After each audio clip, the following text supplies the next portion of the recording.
their health and well-being. So without them, we wouldn't be here. We'd all be dead.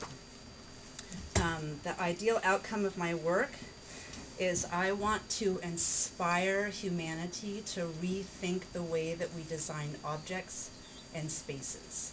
And what I envision is that as green design is a very common thought now, where people think about designing objects and spaces in order to conserve energy. I don't know what to coin it, but I envision a world where we have a healthy micro design, where we design objects and spaces with microbial communities that promote health and well-being. Some of the challenges in my work is that microbes are understood. People don't want to talk about them. They think they're icky and gross.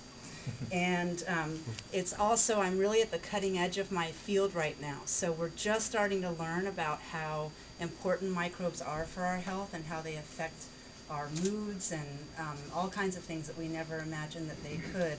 And because of that, we have a lot of technology to describe when you have bad microbes in environments, and we're just on the cutting edge of technology to understand when they're good. And so that's a challenge, is I really need to draw on that and develop that.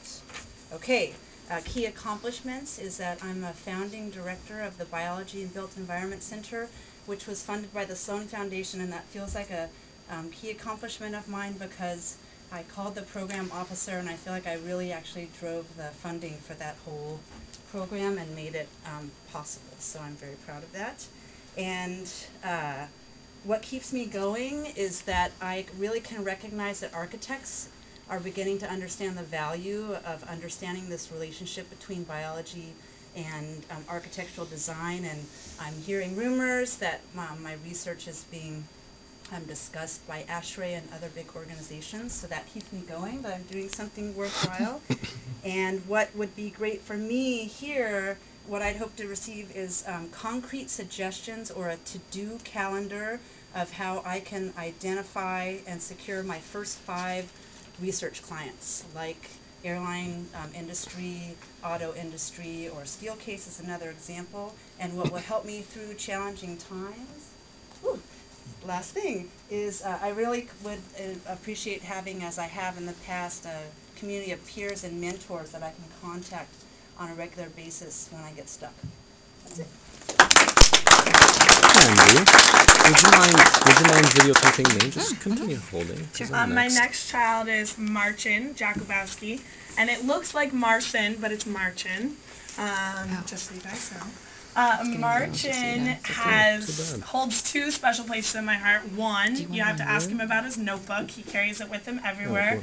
He makes them himself. Do you want it on And what number notebook are you on, Marcin? Like 20. 20 for his whole life. It's beautiful. 21. 21. Number 2, he's the best hugger, so give him a hug. Marcin. Okay, so my name is Marcin. I'm a farmer and technologist. Interesting story, I just turned 40. Someone found through the grapevine that I used to be a semi-professional unicycle rider. So I got a unicycle for my birthday, and I could still ride with 1 foot. All right, so that's not my day job. My day job is trying to create the open source economy.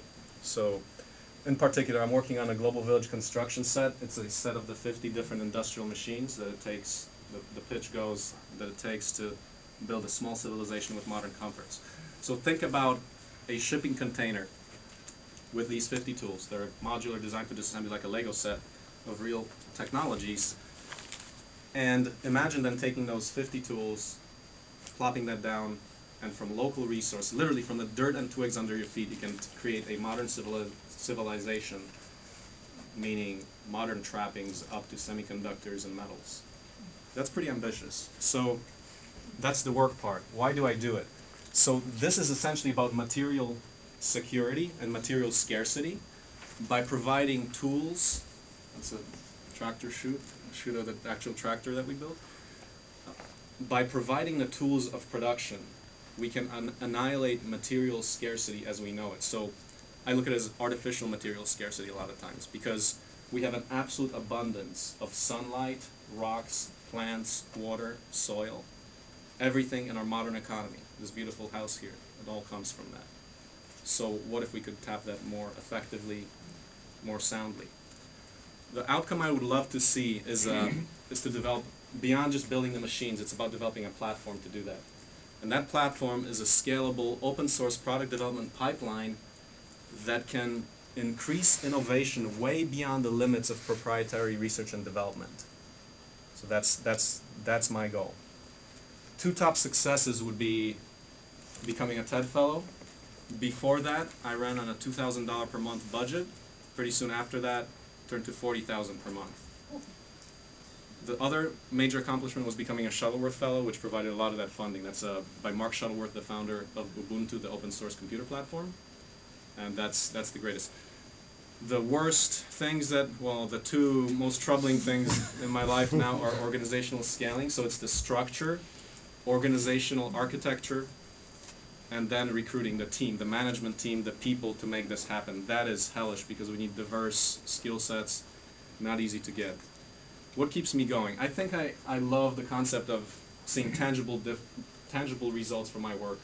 And like for example, today I got an email from friends in Guatemala. In fact, Manuel Aguilar, another TED Fellow, they're actually going to build the tractor that you saw to use in their sugar refinery because they're tired of John Deere tractors, the repair costs on that.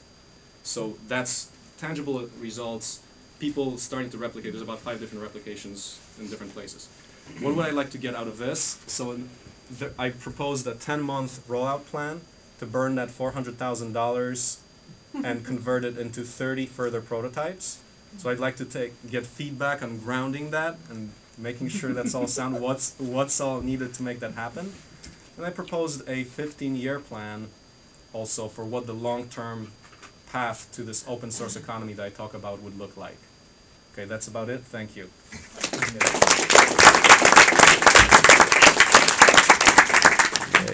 2009 was a really busy year for myself and the TED Fellows program, and we had 100 children with us in India. And our next speaker is Siva Cotipalli, who is one of our TED India Fellows of a class of 98. And I would say Siva gets the Brave Award for coming here, not knowing well all of the other fellows and having access to kind of the networks they have. So we are so excited to have Siva all the way from New Delhi.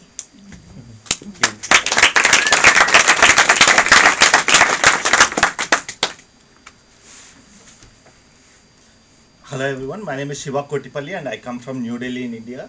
It's my first trip to New York and I'm so excited to be here and thankful to the host and all the coaches and mentors who are here.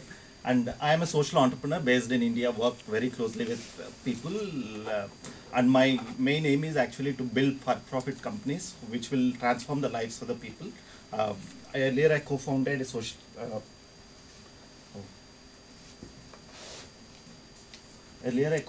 social enterprise, thenext.com, which is a crowdfunding platform for people, for poor women in India. And then currently I'm working in building multidisciplinary solutions for sanitation problems, mainly in urban slums in India. And my aim is, like, with whatever the knowledge that I have got with social enterprises, to build a multidisciplinary social innovation lab, which will actually create as well as scale a lot of initiatives, social initiatives in here. That's what I'm currently working on, to build this lab. And what motivates me more is actually when I see the products and services that I build, people use them and transform their lives. That's what mostly excites me about the work that I do. And my vision for the next 5 to 10 years is actually create like at least 10 very innovative products which will transform, which will be used by at least 1 million people in India, because that's the scale that India has, and that's what I want to, my work to be impact like at least 10 million people in the next 10 years. So that's the vision that I'm looking on, and this is where I work like every day in and day out. And the next platform that I started helped like around 5,000 poor women in India. But one of the challenges that I've faced till now is actually like the initiative that I've started have reached some scale and they have stopped, like because of funding, because of we don't have the right team, we don't have like right strategy to scale it up. So scaling is one of the problems. That's what I want to discuss with the coaches and mentors here. How do you scale an initiative behind after a certain point. So that's what I want to work on. Along with that, I also want to discuss the idea of the social innovation lab and how we can scale that. So that's one of the things that I want to learn in the next couple of days. Along with that, one of the first product that we are incubating in the social innovation lab is a low-cost sanitary pads for women, like for poor women and adults and girls in India. So I want to explore that idea and see the potential of that. So I'm very excited to be here, looking forward to wonderful conversations with all of you. Thank you.